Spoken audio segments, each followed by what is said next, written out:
Good day, everybody. It's right on the hour, and we're going to jump in and get going. So the 3HAG Way 11-part webinar series, this is part 4, core customer. This is one of my favorite steps because it's so key and foundational to your strategy. Part 4 is actually chapter 5 in the 3HAG Way, and I probably didn't do it enough justice. I have added some more tools to use to help you further analyze your core customer in this webinar series. So let's get at it. So as like the last sessions, we'll do a quick intro, we'll do objectives, we'll talk about what is strategy, what is a 3HAG, just to level set. I know we have had some new people join along the way, and I'm really happy to just keep that going, because I think the more you all understand what is strategy, you can see it, touch it, feel it, the better you'll understand your 3-year highly achievable goal. Then we're going to dig into core customer. I've got a few different ways to do this analysis. There are many out there, and I included some examples. And then I want to talk about the next steps. What's the next step in our 3HAG, and then what your homework will be. So you've seen this slide before. Shannon Susko, been a part of creating and building high growth companies. The 3HAG came out of our desperation for wanting to grow Paradata Systems and wanting to be confident in the growth that we actually shared with our board of directors, our shareholders, our team, and everything to do with how we got here. It really came out of Paradata Systems. It's why I use that example the most within the 3HAG Way book. That book was officially released April 18th. On Amazon. It's available in Kindle as well as paper, and the Audible version will be out in May 2018, so later this month. So key objectives of the session today. One of the big things I want to make sure as we step through this is that if you're a coach or you're a company, that you're working through the steps around each webinar that we work on the tools. And so hopefully you've drawn the map for your company. Pretty key for this session. It helps you give visibility into who we should be looking at for your core customer. Make sure that you meet with your leadership team and work through drawing the map individually, and then come back as a group to discuss it. We want to have each group basically present the map they drew, because my experience has been that we all come from different views of the marketplace. And all the views are very important, and we want to bring it together in one view. We want to agree on the map as a leadership team, and we've got to get it on the wall. We've got to keep our core customer up in front of us. Our core customer is represented in that map, even though we haven't identified it yet. And you'll see how I tie the map into the core customer discussion today. So hopefully you've stepped through this with your homework. If you're a company, you've already got it up on a wall. If you're a coach working through this, you've done this for your business or some of your clients' businesses. And then, of course, today is all about who is your who. And we're going to work through a couple different worksheets to help you get that analysis moving. I didn't want to forget about basically looking at strategy. I want to tie that into our 3HAG. Everything we do, these things tie together. We know at the our very first webinar together, we gutted out our 3HAG. So we're still working through the process to validate this with confidence. And we're going to work through the strategic analysis. Coming up with a core customer analysis, taking the time to do this, is probably one of the key and most important things you can do with any part of your strategy. It's very hard to create a strategy without knowing who your core customer is. So I want you to walk out of here with a really good idea on how you can actually discover your core customer. Let's talk about strategy. So this definition is Michael Porter's. Its strategy is the creation of a unique and valuable position involving a different set of activities. I use this particular definition because if you break it into two parts, your creation of your unique and valuable position is I want you to be able to see, I want the rest of your team to be able to see, and if you're a coach, I want you to be able to help organize the clients you're working with to be able to see that unique and valuable position you're striving to get into, or you're into and you want to protect. And I want you to be very specific on deciding. The key is deciding what you're going to do and what you're not going to do to involve a different set of activities. So number one, I can remember this, this strategy definition. Number two, my team can remember it. Number three, it's broken into two very key points around this definition. What do we think about competition? This is my favorite view from Michael Porter. The light bulbs went off when we learned this, looked at this, is we are not competing to be the best.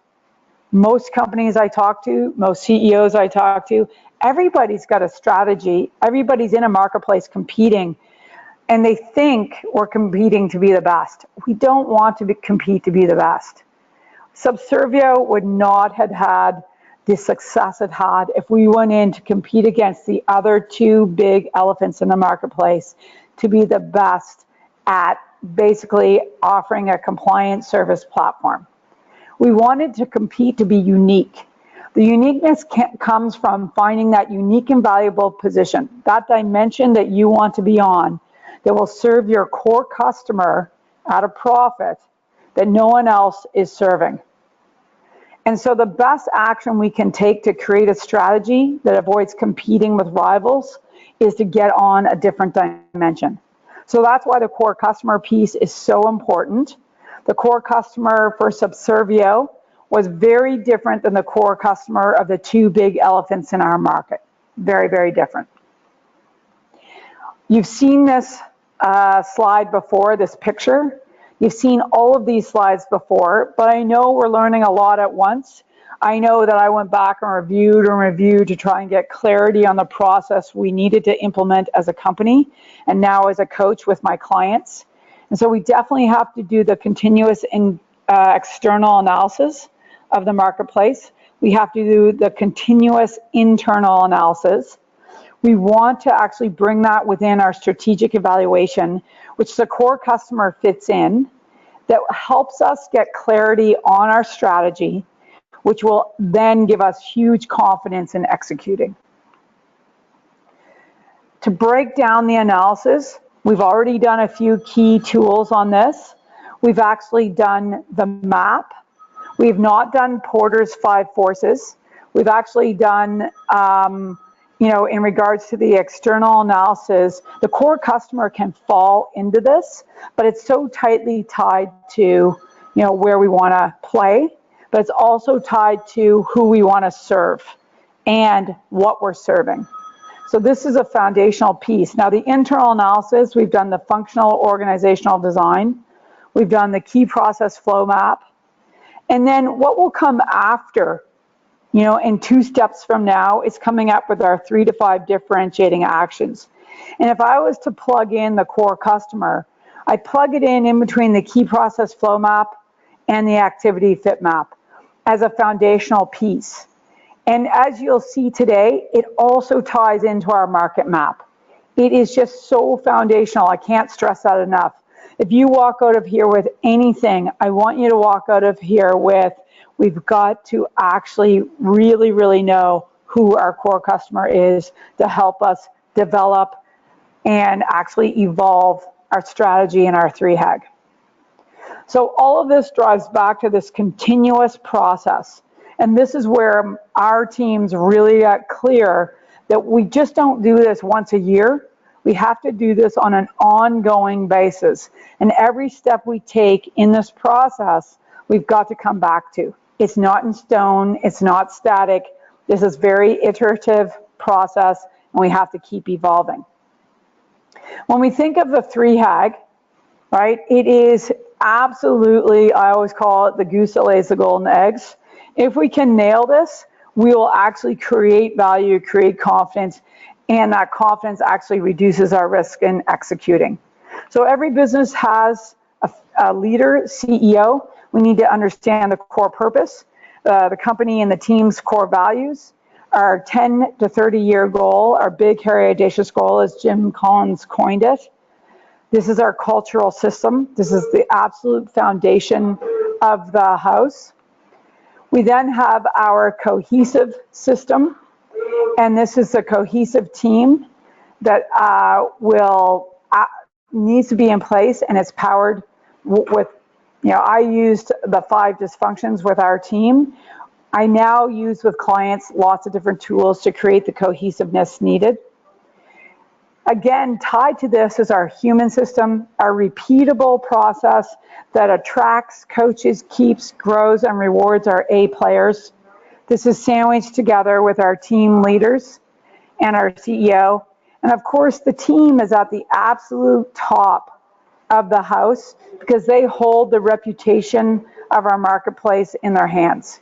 And everything that happens within the house has to flow through.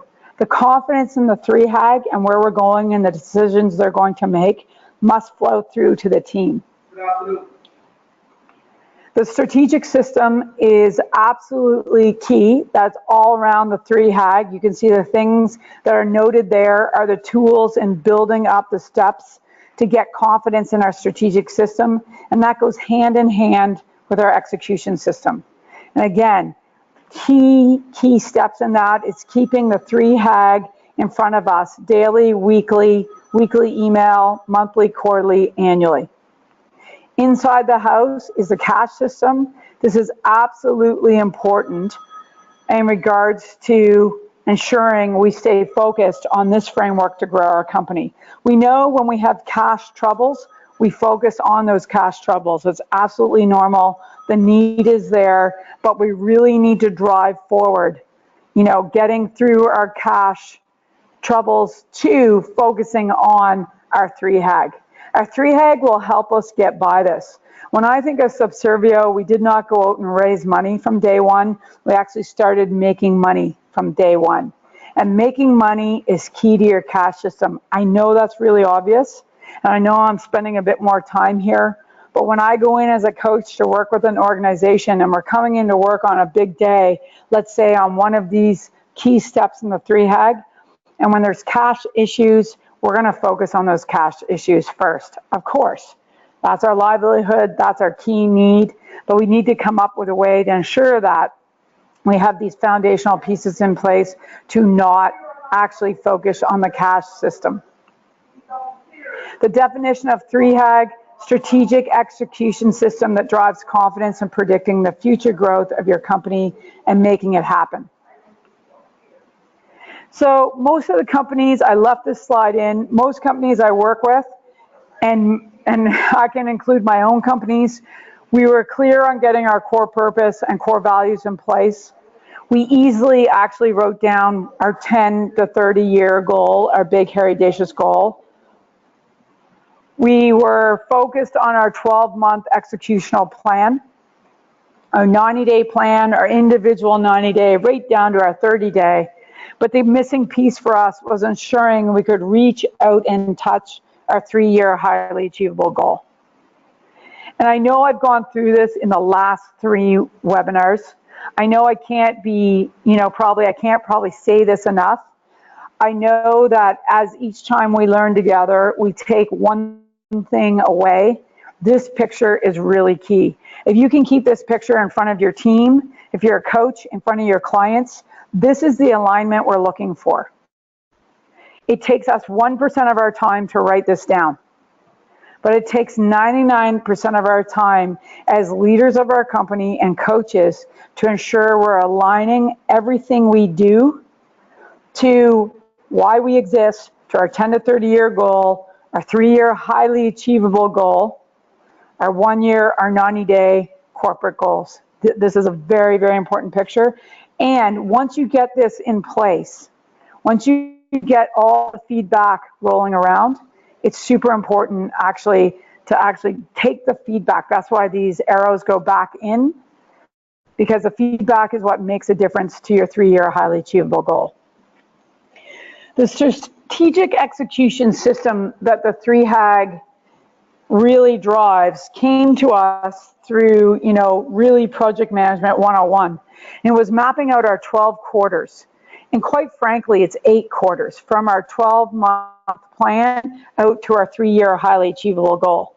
We wanted to ensure that we had a strategy written down. That's the bottom half of the column of Vern Harnish's one-page plan. And it's really important. This actually, as we got into this and we got it out our 3HAG and we worked through it, we realized how closely this was tied to strategy, not as tactical as we first thought. Though our swim lanes become very tactical, very key milestones to ensure we have the confidence to get there. The top part of this, writing down our really key revenue numbers, profit, cash, number of units or widgets we're going to sell, this becomes very executional. And then, of course, your brand promise. Why I love the brand promise and why I call it an advanced move is because brand promise married with execution is the key to all of this. If we can promise with a guarantee to our core customer who will buy at a profit, and if we don't deliver on what we say, it will, we will hurt. They will buy from us more and more and more. And so the brand promise is an advanced move. It's one of the last steps we're going to talk about. The 3-year highly achievable goal is about making this simple. Simplifying all the steps we need to get there. And at first, when you look at all the steps involved in the 3HAG, people think it's daunting. But as you step through it one by one, they start to make sense. The pictures start to evolve. The alignment of your team starts coming together and you start getting focused on where you're going. This in turn drives your clarity, which of course the very end game is I want you to be confident in your strategy and exactly where you're going to end up 3 years from now. These are all the steps we are going to take. We've done a lot of the steps already, right? We are now focusing in on step 4. And we're going to step through this whole series, every step in this process. And as it goes, as we go month over month, we will actually start to think more and more and keep this in focus as we move. And as the more confidence we get, the more we'll bring in other tools to create even more confidence that we're driving in the right direction. So if this is the one thing you take away from any of this and all of this, creating this picture for your organization, and as a coach for the clients you're working with, this is the critical piece. So we know in our first session, we gutted out our 3HAG, right? We've worked through our key process flow map. We've worked through our market map. And the whole reason why we're doing all of this is to validate what we've written down and to evolve what we've written down. So let's jump into core customer. I know I spent a bit of time clarifying that. I've had lots of feedback over the past 4 months or more. And I want to make sure that these steps and the order of these steps, you know that they're in a certain order for a certain reason.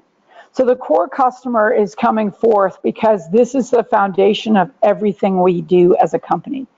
We cannot talk about the core customer enough.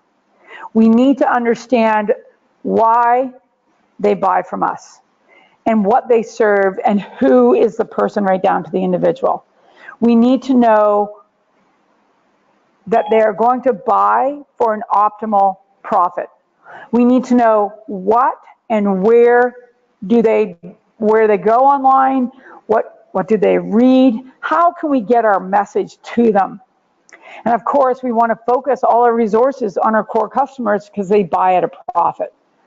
I love Bob Bloom's The Inside Advantage. There was a lot of good things. I've read it many times. As a lot of you know, I read books quite a few times because each time I read them, I'm pulling something different out and evolving how I'm working with it.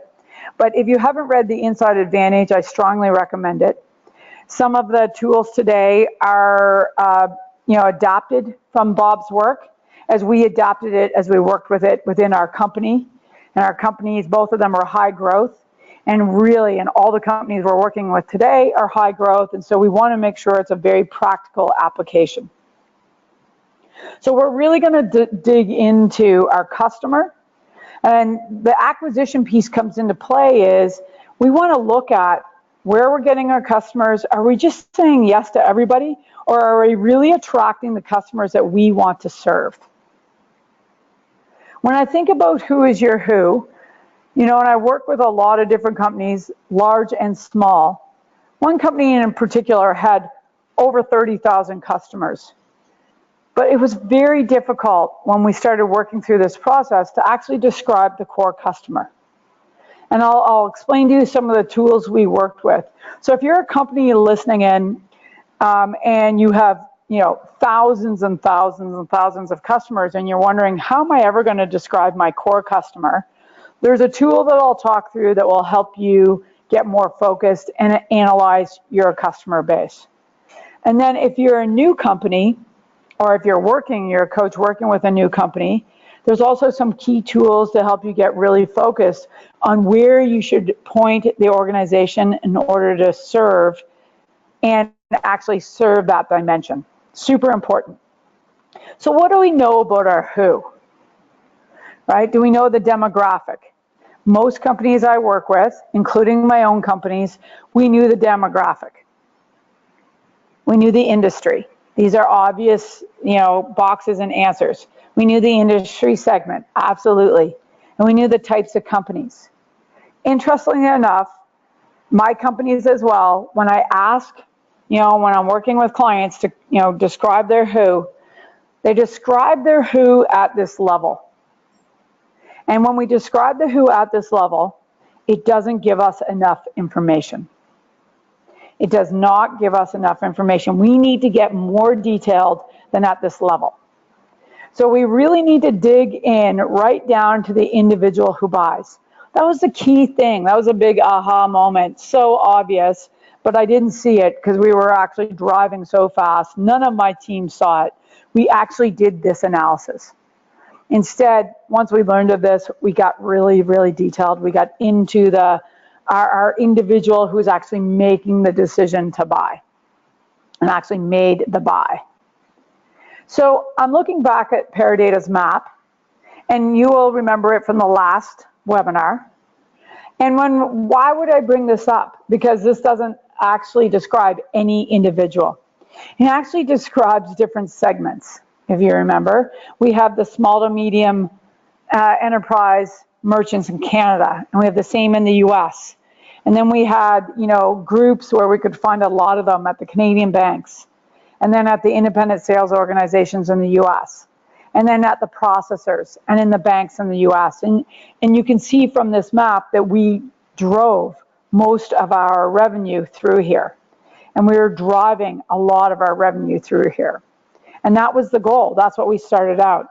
In the beginning, our core customer in this, and why it's actually drawn like this, is because we were driving originally from direct merchants in Canada. We went and sold them directly. We went and sold direct merchants in the US. The person, the individual that made that decision to buy from us was very different when we went and sold. We had the Canadian banks become a reseller. And when the ISOs decided to resell our solution, and the processors and the banks in the US, these individuals, who they were and what they needed were very different in how they made their decision. Even where we found them was different. So I'm using this as an example from your map, and I hope you actually looking at your map to actually look at where you're actually driving your revenue from today. You also want to know, just because we were driving revenue from these key sources, were they profitable, right? These are some of the things we need to do in this analysis. Did we even like serving them? That's important. Did they align? Are they, in this map, were these customers our customers because we were opportunistic and just said yes to everybody?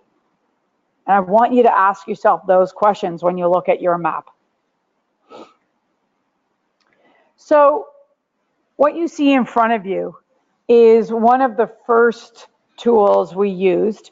We did a high-level view of Bob Bloom's framework. And I'm sharing this with you because if you've not done this before, this is a great place to start. So we want to define your core customer as a person, not an industry or a market segment. So I think I've made that pretty clear. We want to be clear on who we're selling to, who the person is, maybe what role it is, and we want to actually try and write down everything we can think about the person who actually makes the buying decision. We want to write it down in the box next to that segment, so top box on the right. Then we want to write down some characteristics of your core customer's company, right? So if I look back at the map we're looking at, and I did that in the early days of Paradata, the answers to those two questions would have been very different. So in the early days, we were selling direct to a merchant. As we came across the segments, as we knew where we wanted to end up in 3 years' time, we wanted to have white labeled branded resellers. We knew we had to take certain strategic steps in order to get there. The core customer we described was that of the Canadian banks, the ISO, the processor, the bank. For a very short period of time, though, we got very clear on our direct sell to our merchant because we had to win them in order to build the momentum and the traction we needed to get the attention of our ultimate core customer at the banks, the Canadian banks, the independent sales organizations in Canada and the US, as well as the banks in the US. We then described, I'm now on the third row down, we then described the core customer's personal characteristics, like really about the person. And we wanted to just list those out. A lot of people don't want to do this. They're stuck. They're trying to think about it. But these are really important things for us to get clear on our who. And then the last step is probably the most important step. When we're thinking about that individual person, we want to understand what their need is, not want. There are lots of things our customers want, but what is the thing that we can solve? What's the need that we can solve? And is there something that we can solve? You know, when we think of the needs of the core customers, a lot of times I see these lists get written down, and if I'm working with a client, and we did this within our company, we wrote down a need, but sometimes we didn't write it down because we absolutely didn't think we could solve it. So we want to make sure that we don't get stuck in that. We just want to list out the needs. If you can do this in a session with your leadership team, if you're a coach, you want to do this with the leadership team. I usually break them up into a couple groups, right? The leaders, if you have more than 6 leaders, break them up into groups of 2 or 3, 6 or more leaders, and get each group to actually work through this. It doesn't take very long, can take you an hour to do this. Have each group answer these questions and then come up and have each group present the results. What you'll see is some overlap, of course, but what I've observed mostly now as a coach, that the needs are not always the same, and that you can find a really great golden nugget in a need that one of the groups will come up with, and they probably wouldn't have got there if we did it as groupthink. So we're trying to get everybody to come out and talk about and think about. We really need our whole company to think about this. And what I recommend with some of the clients I work with, as leaders of functional areas, to take this particular tool and use it with their teams to come up with and describe the core customer. Because we want everybody to be talking about the core customer as much as possible. And we want everybody to have the same picture of the core customer, and especially what they need and how we're going to serve them.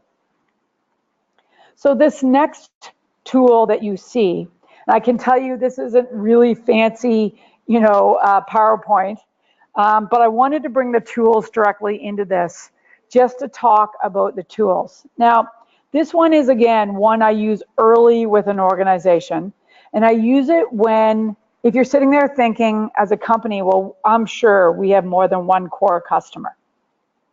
Okay, I get that feedback a lot. If you're a coach and you're thinking about an organization, maybe they're quite large and they do sell, maybe they have 3 or 4 different business units. I have some clients like that. This particular tool is great for that because we're coming up with, each of those columns can represent a different core customer that needs to be described.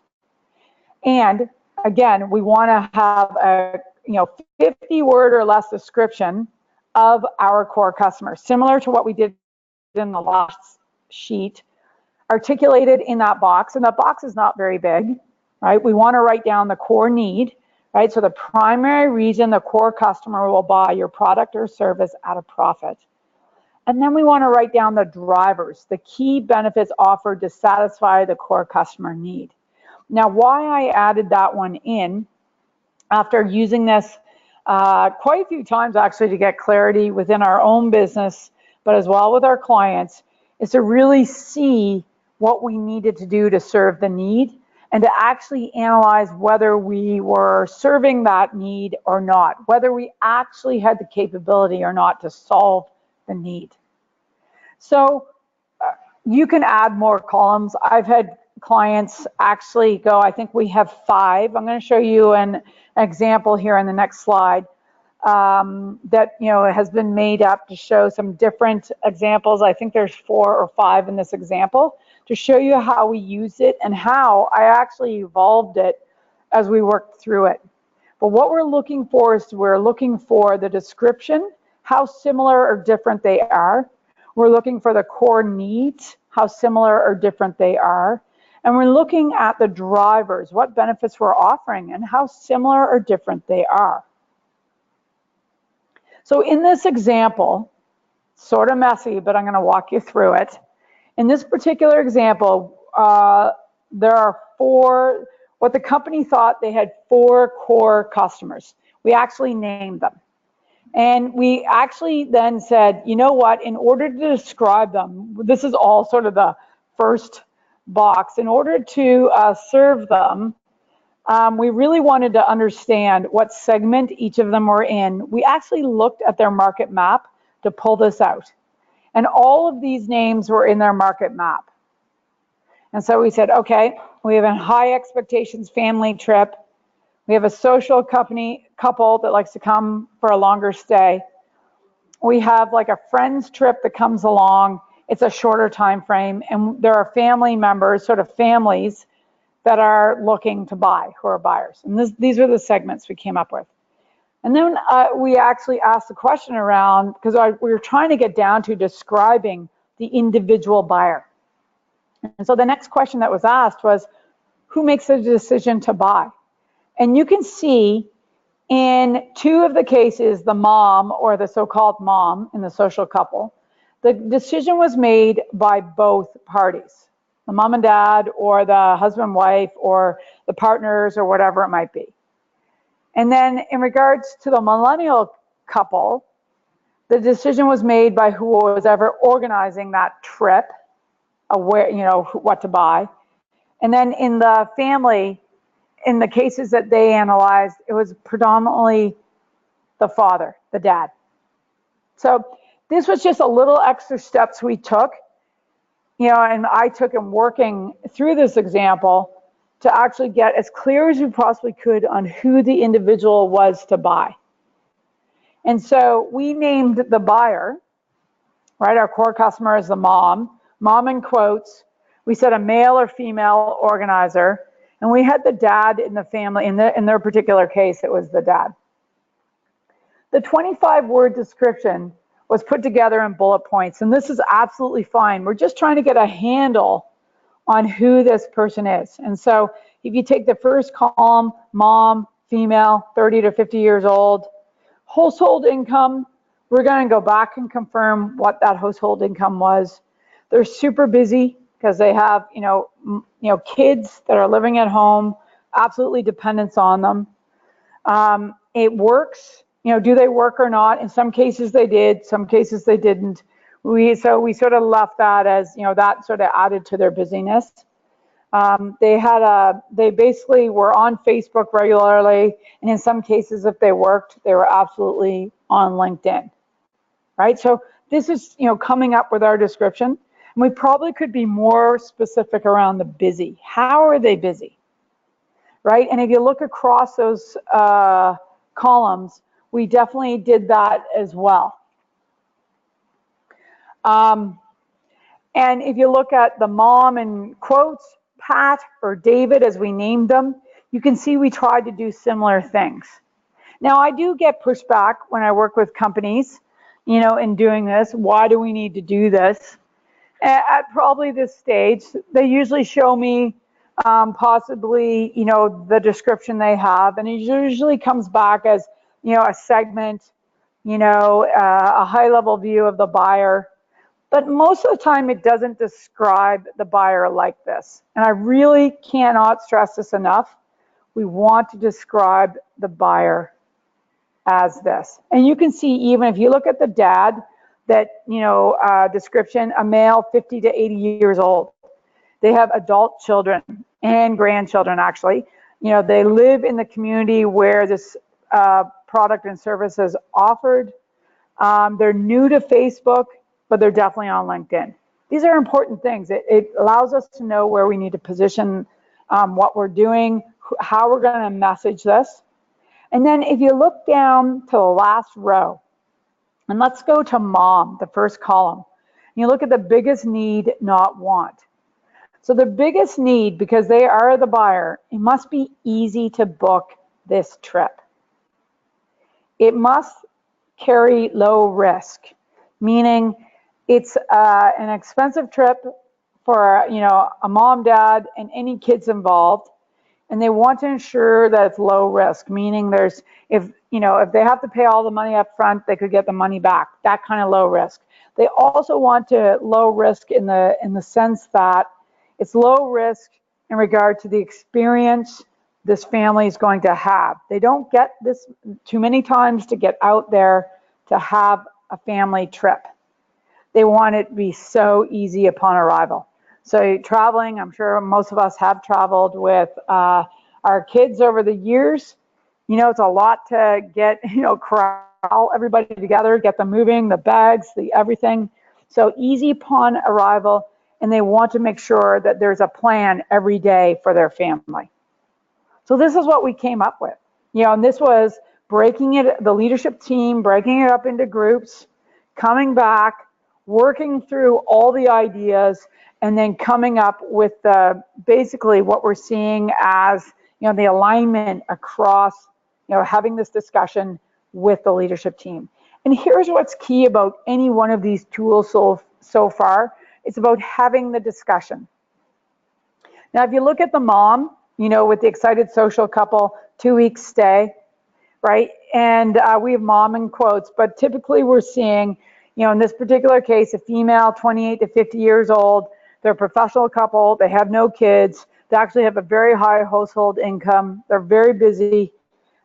We actually came back to this and validated that both worked. They're on Facebook, LinkedIn, very up to date on things that were going on in the world. And they wanted, their biggest need was easy to book. They wanted it to be easy to plan, social planning within their trip. And they really wanted to ski plus, some activity in the evening.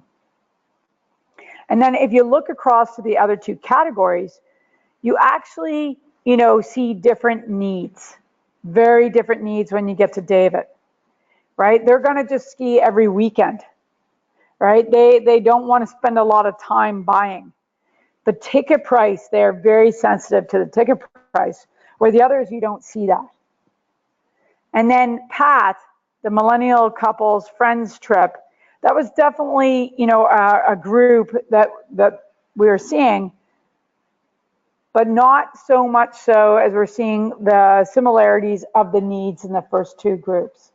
And interestingly enough, what came out of that, in this example, the company got very focused on those first two columns and worked further, and I'm going to talk about the things, the tools we worked further to get more confidence, more clarity on really honing in and betting on these two core customers that had similar needs.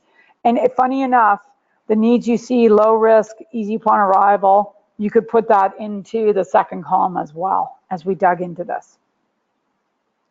So here's a third example of a tool that I've used. I found this on the internet. I actually don't have anyone to attribute it to. I could not find a source, but I did find this on the internet. I was working with a client looking for another way to get really deep and talk about our core customer. So again, at the very top, we did our core customer description. We then dug into their needs. We talked about their enemy. What was the enemy of that core customer? We actually talked about insights that tell their story. And we talked about how the customer is buying.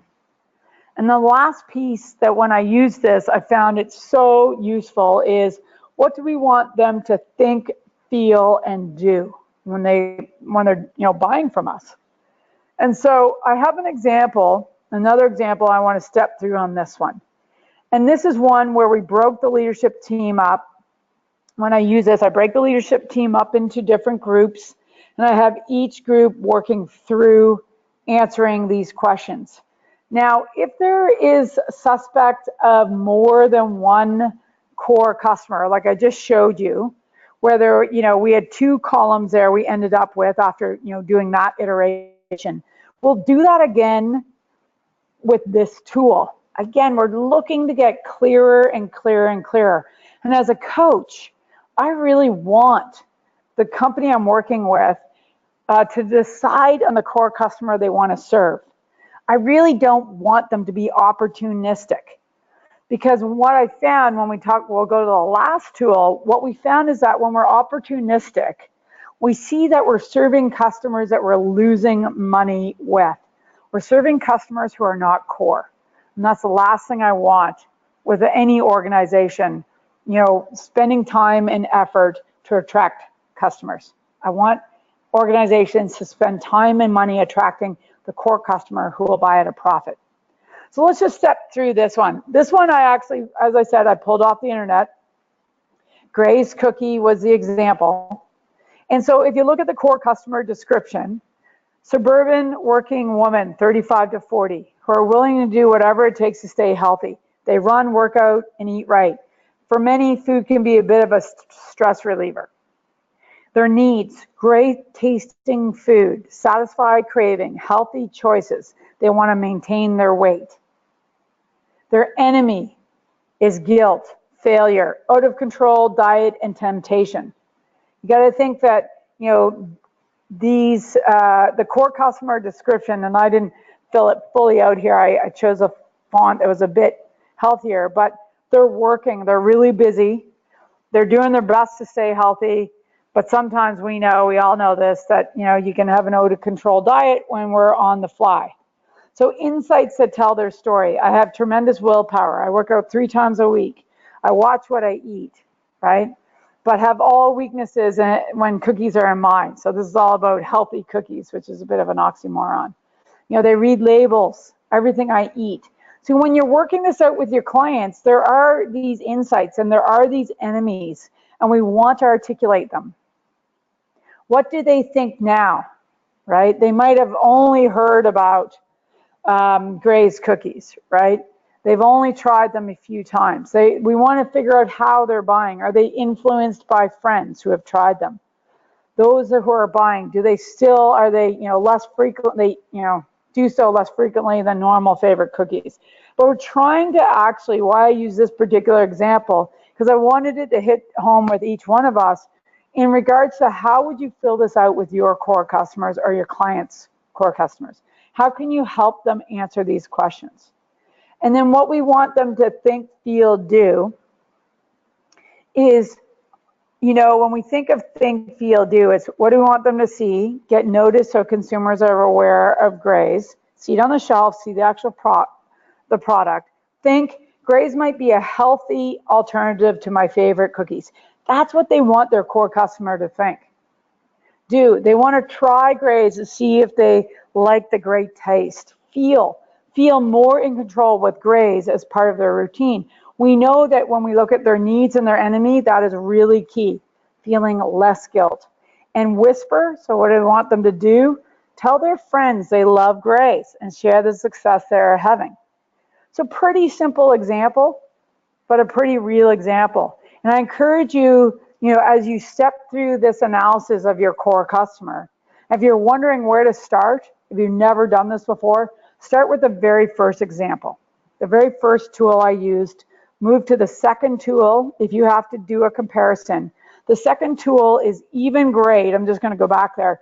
Even if you want to sort of simplify what you've learned for maybe one core customer, you can use that. I've definitely used that with my clients. And then this tool in particular is one to dig a little deeper. The how are they buying, the insights that tell their story, and their enemy. Why I loved it, because these questions weren't normal questions that we were answering when we were doing our analysis with Paradata, PayPros, Subservio, and DST, all the 4 companies I worked with. Now, the last step here is one that comes out of Bob Bloom's very detailed analysis. And there are quite a few steps here. It takes a bit longer than, you can sort of gut this out in an hour. But you can always sort of work through the first few steps, and that's why I put this in place. So you can start with a list of your core customers, your current customers. You can write them down on the left. You can brainstorm customers that are currently with your competition. That's the list on the right, right? So write them down. Of those potential, of the customers and potential customers you've listed, who are most valuable? You want to star those. And that's your perceived, who you think are the most perceived valuable at this time. You want to star those, right? Just to note them. And then you want to underline who's your highest priority customer. And why it's written like that is, who, when they call, do you drop everything for? Who are your highest priority customers? There's a lot to be learned about that particular statement. In fact, when we were learning this, when I think in Paradata and Subservio, who we were making our highest priority customer wasn't necessarily our core customer. Think about that. And so we were dropping everything for the wrong customer. So I really encourage you to actually get a good view of your base like that. This tool I included in the download package. There are 6 steps, and it's the next steps that are key. So once you do this, the next steps that come to be are basically the ones where you want to actually get those descriptions in place. And there's actually a few more questions that will get asked. Step 5 is an ABCD that you want to get really particular. And then at the end of it, you want to come back around and come up with that key statement that describes the core customer and their needs. Why I like to do this one last is on this particular sheet, I like clients that I work with and the companies. If you're a company listening in, I want you to do this analysis, and then I want you to go look at them from driving gross revenue and driving basically your profit. Who are the most profitable clients here? And there's some questions that will be asked. Who do you favor? Who are the ones that align best with your clients? And this takes a little longer. I'm not going to cover this today. I want you to do the steps that, pick the one that where you think you are in your core customer analysis today. You can start with the very first one, then work your way to your second one and the third one. This would be, I would recommend, as the 4th analysis. And so some people go, Shannon, we've done this analysis quarter over quarter, and now you've got us doing stuff month over month. I do that in particular from my own mistakes and learning that we didn't dig into this enough. So each one of these tools forces you to look at it in a different way. And I want your end result to be having a picture of your core customer that everybody can see on your team or your client's team, that they know exactly what the core customer needs. This is our core customer at Paradata. Peter was on a team at a reseller. Peter was the one that would decide whether or not to resell our service, What Peter cared about was making money. Making money. The sale had to be so easy. And what Peter loved the most is that someone else already sold their customer on Paradata before Peter even had to bring it up. And what Peter even loved more is when they called Peter and said, hey, we want to buy this online payment service. That's what they loved the most. And when Peter made the sale, Peter never wanted to talk to that customer again. That sounds ridiculous, but Peter just wanted to go on and sell their next customer. And so Peter wanted to make money first and foremost. That's what he needed. He wanted the sale to be the easiest thing out there. It was just simple. It basically sold itself.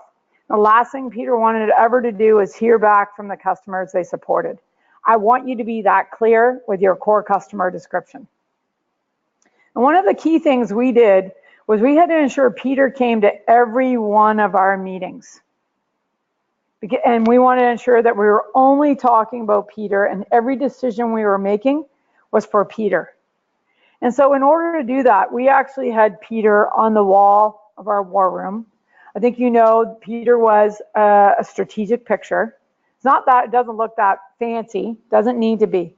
We just need Peter on the wall, and we need to understand Peter.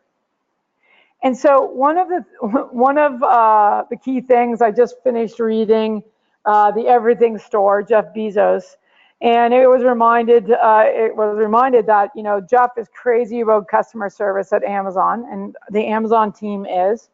And one thing Jeff did regularly was always kept an empty chair at the table, so the customer's always in the room. And that's what this is all about. We need to keep the core customer in focus, in the room, everywhere, way, shape, and form when we're talking about what we're deciding to do for our strategy, for our 3-year highly achievable goal, and for how we want to serve them at a profit. The resources that I used to actually continue to formulate, as again, I just recently reread The Inside Advantage. It was great because I was thinking in regards to a different client, and I took away some really key nuggets. Some of them I shared today. The other one I wanted to bring forward was Adele Ravella. She actually spoke at a Scale Up Growth Summit a couple of years ago. I also brought her into an Ace Tech Summit in Whistler, BC. And the way she looks at this, her methodology is super helpful.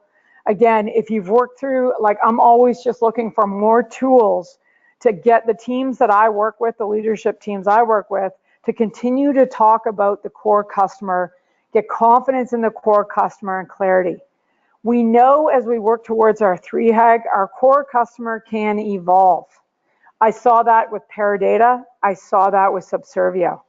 And when they evolve, meaning we're coming across a marketplace, maybe they're getting wider, we're coming from one segment to another, and that person who's making the decision is changing, we've got to make sure we bring and align our whole team and keep it in focus.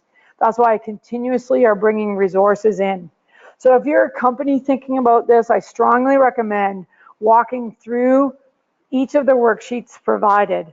If you're a coach listening in, I strongly suggest if you've done some of this work, great. But then challenge yourself, challenge the team to never stop talking about the core customer and looking out into the market and what other tools we can use and evolve. I continuously do that. So the core customer in your business, we cannot talk about them enough. You cannot focus on them enough. You cannot bring them into every conversation enough.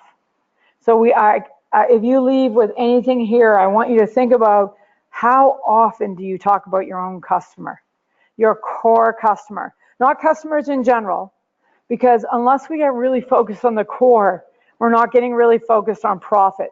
If we don't get really focused on the core customer, we're not getting really focused on the unique and valuable position we want to play, serve the core customer in that dimension.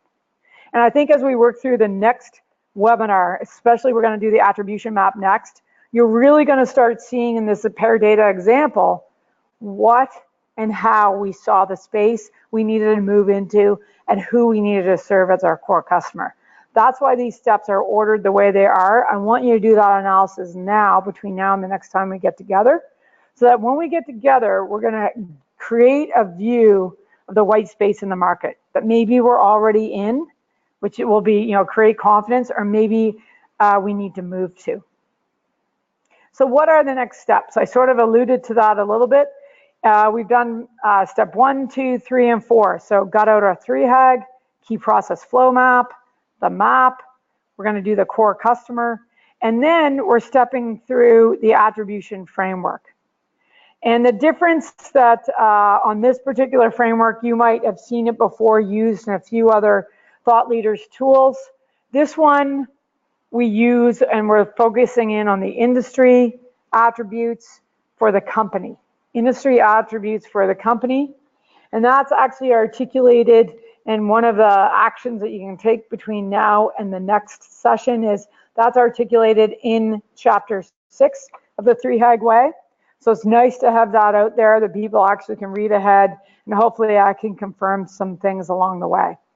So part 5, we've then got step 6, which will be part 6, which will be creating that activity fit map that Michael Porter brings forward. Part 7 is all about our one phrase strategy and a more detailed activity fit map. I actually call it level 2. My favorite part is mapping out the swim lanes. Doing this with clients, there's really nothing better. Then we have our 36-month over month P&L. Lots of people want to skip this. I really want to have that session to encourage no one to skip that step. And then, of course, the brand promise with guarantee. And all along the way, we've got to be looking for our secret sauce, and we'll cover that off in part 11 and going back to confirm our 3HAG. So here's your homework. So I want you to review your market map, and I want you to identify the core customer segments. With your leadership team, I want you to work through any one of those tools, but I would definitely recommend, if you've never done this before, start with the first tool I showed, which is who is your who, the 4 rows, the 4 questions. If you can't decide, if you think you have more than one, I want you to leverage the comparison worksheet to help come up with a decision. A lot of people don't want to say no to some customers who are buying from them. I can tell you it's probably one of the best things you can do when you have clarity on who buys from you with a profit. So then then if you use the 3 analysis tools to describe your core customer, if you actually book time in between now and our next webinar and actually try and work through this one by one, I'll be happy if you get through 1, but I'll be ecstatic if you get through 3. This will give you the confidence to work through the next step. And then the last step is using the adapted long form of Bob Bloom's core customer tool. This then gives you the clarity to absolutely decide and take action to drive the confidence in your core customer. So let's wrap it up. So we're looking always to fill in our 3-year highly achievable goal. Everything we're doing in these first steps are all foundational, but we're driving our leadership team to start talking about how and what and where and who we do business. This is the analysis, and we never want to stop doing this. We know the 3HAG ties together our strategic system and keeps alive within it our execution system. We want these things to touch every aspect of our team and to empower them to make decisions. The follow-up on this, as you know, like the last few sessions, the recording's available if you want to go back and dig in. There's also different forums where you can ask me questions if I went over something too quickly or you're not sure of. I know lots of people have already downloaded the PowerPoint slides and the tools, and if you haven't, go ahead and do so. They're definitely available. And the last thing is, I really want you to get your core customer described clearly, simply, and up on your wall so everybody gets focused on it as soon as possible. The next session is part 5, the attribution framework, or we call it the attribution map. You can see Paradata's example here with a 3HAG line in it. This is what we're going to cover next time. This is really pivotal to actually getting clear on what your differentiating actions are going to be. So other resources out there, I can tell you now the 3HAG Way is available. I'm really happy about it. The feedback's been amazing from global coaches all over the world, from companies. Thank you, thank you, thank you for the feedback. It really, really, actually, writing a book is takes time and effort, and it really makes it worthwhile to get the feedback I've received. I cannot thank you enough, and it makes me actually think differently and harder in the different actually ways you all are thinking about it. So thank you so much. Again, we've got lots of different things going on out there. I've been trying to be regular with a blog around all kinds of different topics around this. We know the book's out. It's Kindle, it's hard copy. The Audible version, which is how I usually read and listen to most of my books, are Audible, so that's out later this month. We've got a YouTube channel happening, and the 3HAG program is up there. I'll be at the New Orleans Coaches Summit, as well as the New Orleans Scale Up Summit. And there's lots of tools for download, and we're trying to be proactive in getting these tools in your hands. So my core purpose is all about growing leaders and impacting your lives and the highly achievable goal you want to achieve. And I hope to see you, hear you, and I hope you enjoy the next webinar on June 3rd, 9 a.m. Pacific on the Attribution Map. Have a great day, commit to your growth, and make it happen. Thanks so much. Enjoy. Send questions if you have them. All for now.